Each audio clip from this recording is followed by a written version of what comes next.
Well, that was a great team performance. A lot of smiles out there. It was a great celebration as well. Yes. But it truly was a dominant performance. You must feel that in the dressing room.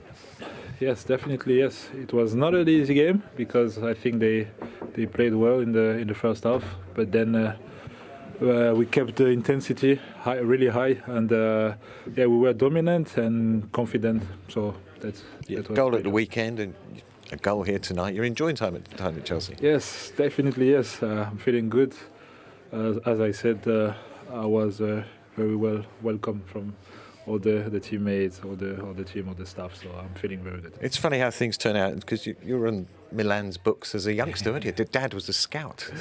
Yeah, exactly. It was a bit strange to play against them after a lot of years, but yeah, that's football. You took control after that first goal with Wesley Fofana's goal.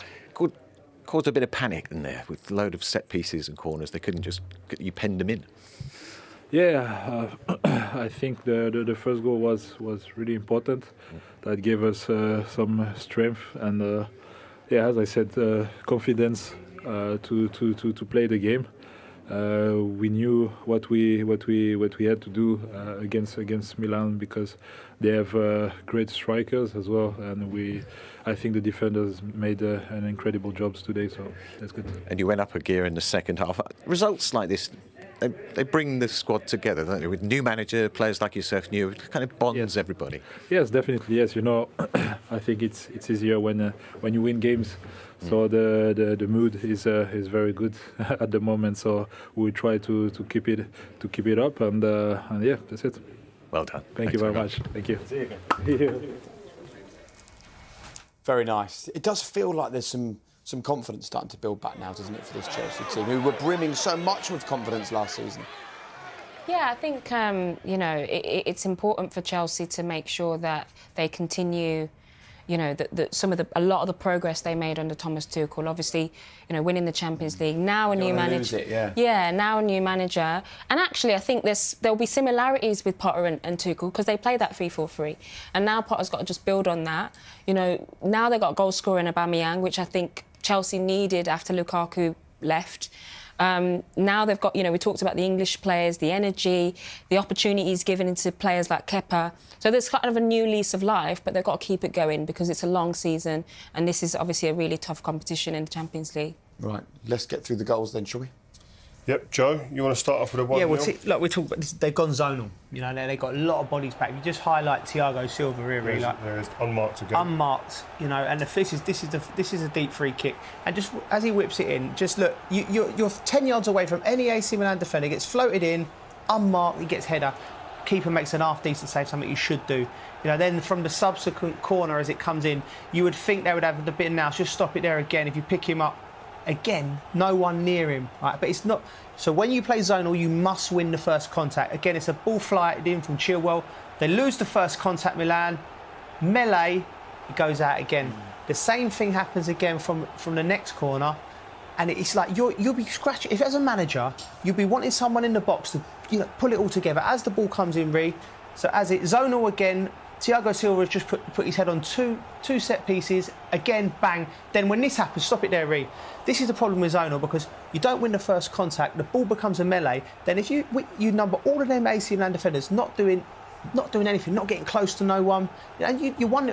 This is when they had the game in their grasp then, and they lost it. It got tapped in by Fofana, and it's just amateur defending from a club with a historic reputation built on great defenders. In that situation, why not react? Why be so rigid and keep doing the same thing for 3 successive corners that are separated by about 20 seconds? When you've got a manager, from what the impression in the interview, is someone who's a bit of a taskmaster, we're going to put you here, then you're going to put you here, then you're going to put you here, and you're going to have to do this, and this. You don't give ownership for the players.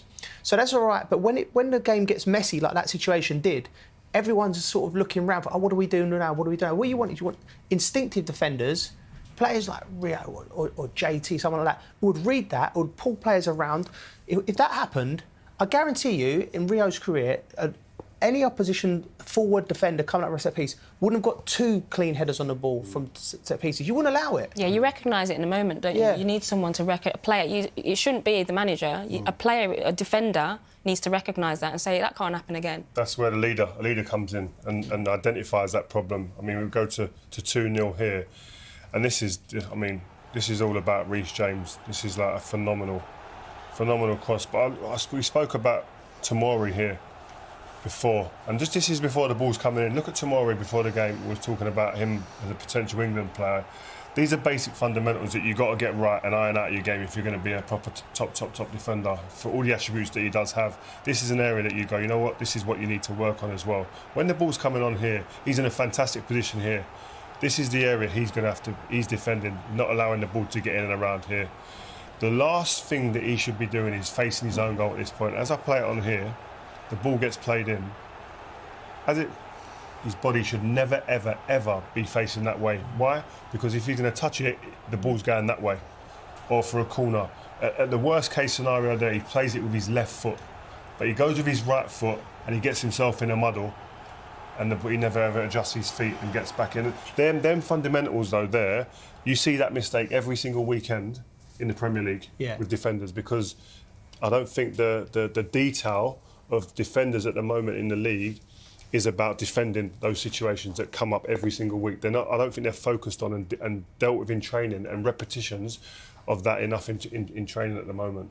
Yeah, and as well, what he'll be even more disappointed, Tomori, is because he knows Reece James. He's known him since they were 7, 8 years of age, and he knows he's got the capabilities of putting the ball in that little area. Okay, 3-0. Well, I mean, Reece James, obviously, great cross there for the goal, for the second goal. And you just see here, he's just so smart in how he just waits for the overlap to happen. Just waits for the moment. And this is what I love here. How many times have we seen Reece James? One of his biggest attributes is striking the ball. How many times have we seen him strike a ball across the goal here? I love the deception here. He just waits and lifts it top corner. That is such an intelligent finish. Like I love that, because if he strikes it across the goal, it's still probably a goal. But he's just waiting. He's almost playing with the goalkeeper and then finishes it top. You know, I think Reece James, best player in the second half, defensively and offensively. Obviously gets the assist for the second goal, and a deserved goal on the third one as well. And it is a night where we can continue this conversation about the right-back role for England. You know, we were singing the praises of Trent Alexander-Arnold last night, and quite rightly, stunning free kick. But that changes nothing from Gareth Southgate's perspective, because he knows that Trent can do that. That's not in doubt. The question is the defensive side. So from what you saw tonight from Reece James, we've just shown some brilliant offensive football. What about the defensive side? Well, he was up against Leao, who we highlighted before the game. And listen, if he didn't know before the game, Reece James knew after the first 10 minutes he was in for a tough night's work, because Leao came out the blocks flying, and I was screaming up here going, oh my gosh, he was moving people. Here he faces him up here, great touch and runs inside, leaves James at that point, and you know at that point James in his head's going, uh-oh, okay, I understand. Here again, great ball from Tonali, gets the ball here against Chalobah. Reece James comes 2v1, reputation's been nothing, I'll burst through that as well. Okay, this he's a bit hot, he's got feet. But what I loved about Reece James, in the second half he came out and said, right, I'm going to be aggressive with you. Almost gets moved there, nicks the ball. Right, again, 1v1 at the back here, me and you ain't going to go behind. If the ball goes short, I'm aggressive. Give me the ball, get out of the way. Leao now knows, oh, I'm in for a fight this half. And then he says, you know what, as well as that, I'll defend you, but I'll also go and be an effective player at the other end of the pitch. I'll create a goal and I'll score one. And that's the difference with Reece James.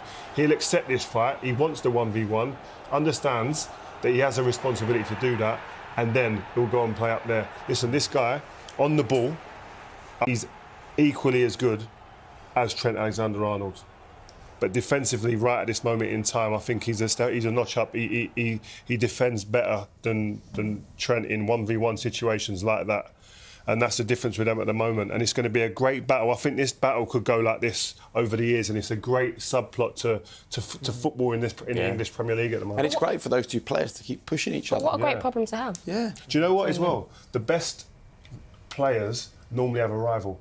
Yeah. Do you know what I mean? You look at there's great Gerrard, Lampard. Yeah, exactly, and they push each other on, and I see that being the case with Trent and Reece. And at the moment, Reece is having a great spell. He's ahead of Trent in my eyes. But then it could also change because you don't have a career that just does that the whole time. There are ups and downs in the road, and you've got to be able to deal with them. And Trent will come out of this spell. Great goal yesterday, and I'm sure we'll see positive stuff from him. It was also interesting for us to see the impact that had on Leao as well when he came out more aggressively in the second half, because we obviously had a great vantage point up here, and Leao kind of almost gave up with about 25 minutes. Do you know what, right? For all of his talent and everything tonight, you know, there would be scouts coming here and there'll be question marks on his attitude, because he went like most of his teammates tonight. He went a bit limp against Reece James. He didn't get it all his own way. First 20 minutes he was loving life, chest was out, and he was running at players. But then Reece James put it on him a little bit, and we watched his body language. We got a great vantage point from up here. And listen, if you're going to spend 100 million on someone or whatever his price tag will be, you have to tick all the boxes. And there's still some unleft. There's time for him now, and he is exciting. And do players think, like, not just the lack of recovery runs, but the way he was when he got subbed, do they think about the message that puts out there to other managers that might be watching and might be thinking about buying them? No, I think when you're a player, you lack sometimes a little bit of awareness in situations like that. You're just thinking really wholly about, I'm getting dragged off and I haven't performed how I wanted to on the big stage, and you're a little bit sulky at times, and I understand that. Listen, I think he showed enough today to suggest that he's going to be a top player. Yeah. But there are aspects in his game that he's still got to work on. But he's a young player, and we were like that when we were kids. And I think he'll grow. He just needs the right guidance around him, right people around him, and he'll be top.